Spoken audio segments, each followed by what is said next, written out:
Halo mga pangga, so ngayon nandito na naman tayo sa football camp ng anak ko. At bilang ulirang ina, kahit bago lang opera yung tainga ko, maliban na lang kung malayo yung mga laro niya at walang available na seat sa mga kasamahan niya.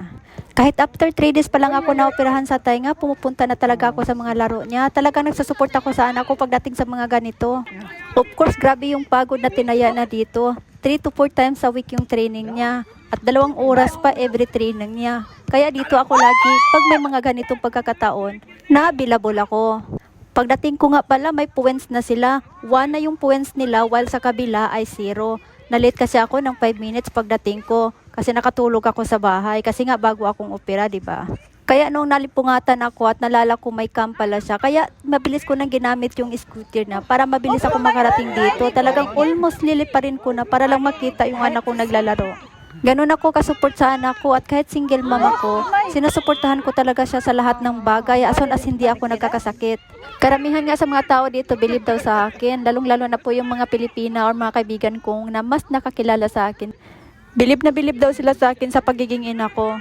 Sa daming positive na sinasabi nila sa akin sa pagiging ina ko, minsan tinatanong ko yung sarili ko, bakit? Anong meron ako? Wala naman ah. Kasi para sa akin, ginagawa ko lang naman yung trabaho ko bilang ina. Of course, mahal ko yung anak ko. Pero di ko namalayan, sa hirap ng pinagdaanan ko, ang dami palang taong naganmahal sa akin. At of course, sobrang na-appreciate ko nung narinig ko yung mga side nila. Hindi lang kasi ako yung single mom dito, marami din mga Pilipinang single mom dito. Pero karamihan sa mga single mom na kilala nila, napabayaan yung mga anak kasi nakapokus sa sarili at sa mga lalaki. At ang sabi nila, ako daw ay talagang nakapokus ako sa anak ko. Kaya ni-admire sila sa akin. Ako kasi, para sa akin, kayamanan ko yung anak ko. Kaya ganun ako kapokus sa kanya, lalong-lalo na po sa edad niya na talagang kailangan ng someone na magtingin-tingin sa kanya. Alam nyo na, yung mga bata ngayon, pag lumalaki, may mga ugali, of course. At ito na nga, tingnan mo silang naglalaro. Sobrang grabe at talagang mapapawaw ka. Lahat yan sila 11 years old pa lang. Pero kung makita mo silang maglalaro, ay talagang parang mga malalaking tao na.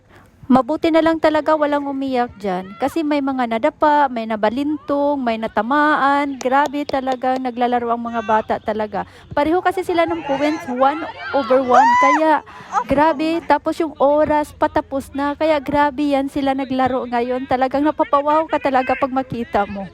Nakita nyo naman yung anak ko, 'di ba, sa mga post ko, hindi malaki yung katawan. Kasi sino ba namang lalaki pag ganito yung training activity or ganito yung activity sa school? Sobra dami yung takbo. Sa 2 oras, 4 times a week yung training, grabe. Anak ko yung may green shoes. Ang daming activities na nasinalihan niya. Pero sa dami-dami ng activities niya, ito talaga ang sinabi ko na wag siyang bumitaw dito.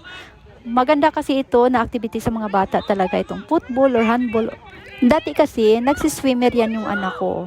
Mahilig siya sa swimming dati. Kaso nga lang, matagal siyang nagkasakit at nawalan siya ng ganang bumalik.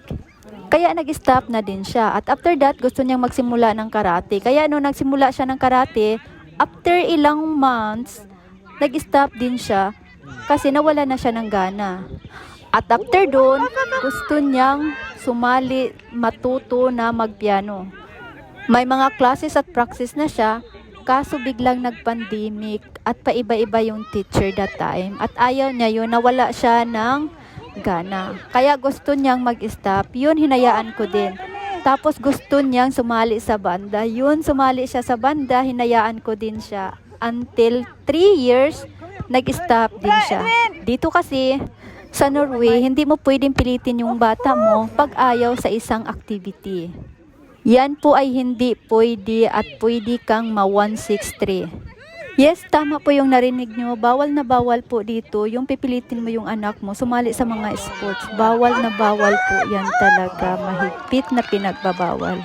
Kaya itong football na lang ang sports niya ngayon at sana hindi siya mag-stop. Kaya lagi kong sinasabi sa kanya, lagi ko siyang sinasabihan ng magagandang words. Sabi ko sa kanya, magaling siya maglaro, magaling siyang magpatid ng bola. Kahit di ko naman alam masyado, pero lagi ko talagang sinasabi sa kanya. Magaling naman talaga siya, pero lagi kong sinasabi, more ko pa siyang ini-improve para hindi siya mag-stop dito sa sports na to talaga. At ito na nga, patapos na yung laro at sad to see, walang nanalo kasi tie sila. Maganda na lang yun kaysa nanalo yung kalaban.